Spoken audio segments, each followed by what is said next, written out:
In this lesson, we're going to take a look at the large industrialists and how their companies came to dominate their industries. Before we get to the industrialists, we need to take a moment and look at how businesses are structured. There are several different ways to structure businesses. They include sole proprietorships, partnerships, limited liability companies, and the one that we're going to take some time to talk about today, corporations. A corporation is the only form of business structure that can issue stock. When someone purchases stock, they are actually purchasing part ownership in the corporation that is issuing the stock. The reason someone would purchase stock is that they hope that the company that they're purchasing makes money, and as such, two things will happen. One, the price of the stock that they purchased will go up, so they will have a gain on the stock price. Additionally, if the company makes a profit, the company can and usually shares a portion of that profit in the form of a dividend check to the owners of the company, i.e. the stockholders. Corporations issue stock as a way of raising money to fund their business expansion, and it's the corporations that we think of when we think of the very large companies around in the United States and the world today. Stocks of publicly traded companies, and not all corporations are publicly traded, but stocks of publicly traded companies are traded on a stock exchange. And you're looking at a photo of the New York Stock Exchange below on Lower Manhattan in New York City, where much of the trading is done today by computers. Stocks of publicly traded companies are bought and sold throughout the trading day. Here you're looking at two different companies, Apple Computer on the top, and the stock price from a while ago, and ExxonMobil, the oil company, on the bottom, and the data that accompanies the stock price. I should also point out the limited liability feature of corporations.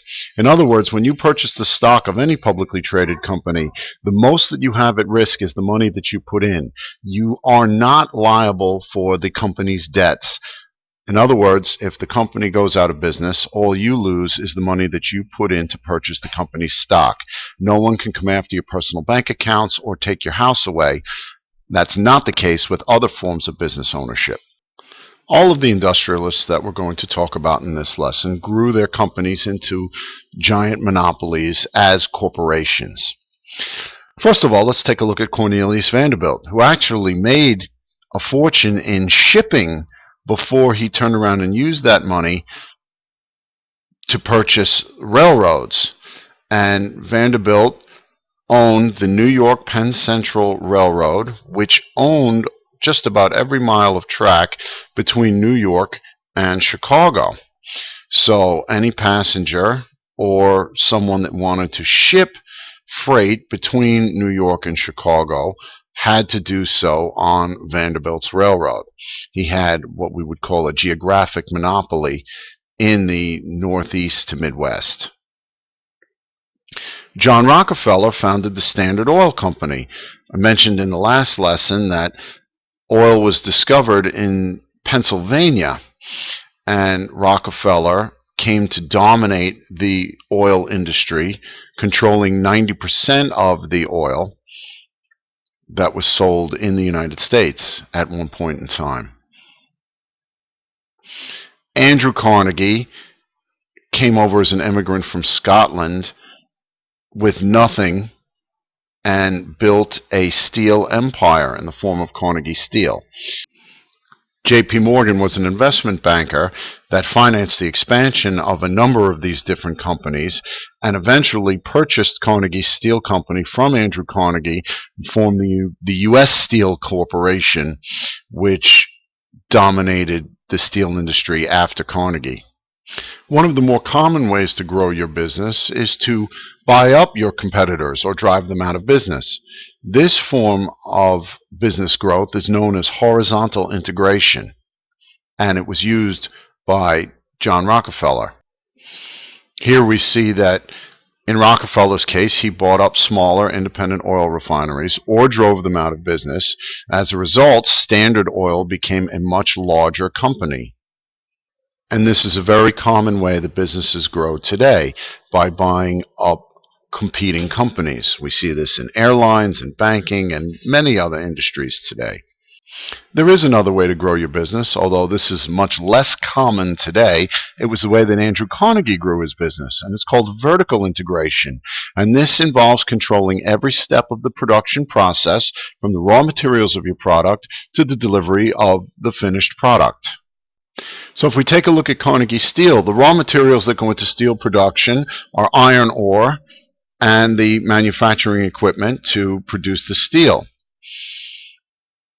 Carnegie owned the factories that produced the steel, in addition to the land where he got the coal and the iron ore from.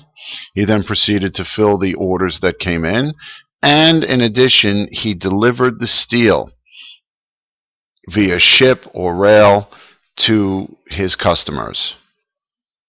As such, he controlled all the factors of the production, from the raw material to the manufacturing to the delivery of his steel to his customers. Today, there are a handful of companies that are vertically integrated. Probably the most well-known is Apple Computer. This is Apple's headquarters in California, where they do all the research and development of the various products Apple produces. Apple owns the manufacturing process, which is handled in China, their iPads and iPhones and whatnot. And then you can purchase these products at an Apple store, stores throughout the United States, probably throughout the world as well. You don't have to purchase Apple products at the Apple store, but essentially Apple is a vertically integrated company. They handle the research and development of their products, they handle the manufacturing of their products, and they handle the sale of their products as well.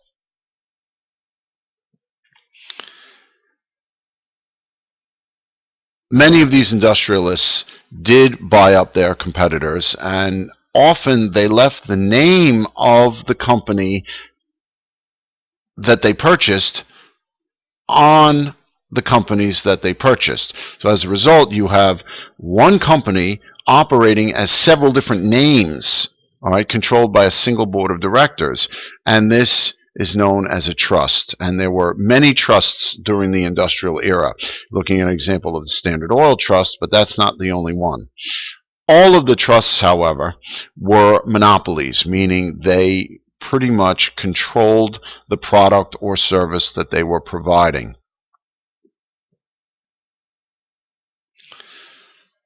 Andrew Carnegie, as you can see here, created an idea known as the gospel of wealth. His idea was that it was important for those that became extremely wealthy to give away all of their money. All right, that's why you see the quote here, "I started life as a poor man, and I wish to end it that way. The man who dies thus rich dies disgraced." All right, Carnegie genuinely believed that those that were extremely wealthy had an obligation to better mankind through donations of that money. Here you can see examples of this. Make this a little bigger. Carnegie spent millions and millions of dollars on Carnegie Hall. The New York Public Library is only one of several examples of many libraries that he paid to be built. And Carnegie Mellon University, his association with Andrew Mellon, the two of them built the university out in Pittsburgh, Pennsylvania. So it was important to Carnegie that he use his wealth to help mankind better themselves.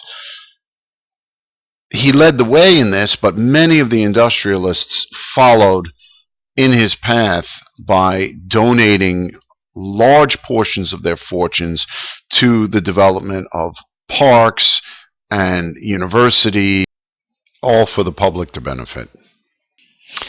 In the late 1800s, a philosophy came out called social Darwinism, which was based on Charles Darwin's theory of natural selection. Charles Darwin's theory applied to animals and plants, the survival of the fittest idea, where the strongest survived. Social Darwinism applied this idea to humans, that the idea is that humans were subject to the same forces, a survival of the fittest, if you will. In our capitalist society, you had the large industrialists that used this philosophy to justify their size in the economy and their wealth. It was also used to justify the government staying out of regulating any of these businesses. They were large because they were successful in our competitive free market economy, and they should be allowed to maintain that success and maintain their size and their monopolies. It was the British philosopher Herbert Spencer that came up with social Darwinism. So then, to pull this all together, corporations are the only business structure that can issue stock. As a result, this allows for very large growth of these businesses. The industrialists use horizontal or vertical integration to become monopolies in their industries. Rockefeller used horizontal, Carnegie used vertical integration. The idea is to drive down their costs and increase their profits in both instances.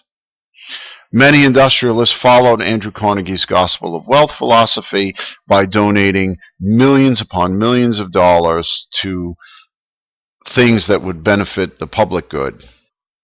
And lastly, social Darwinism was used by the industrialists to justify their size and to justify the control over the industries that they dominated. That's it. Thank you.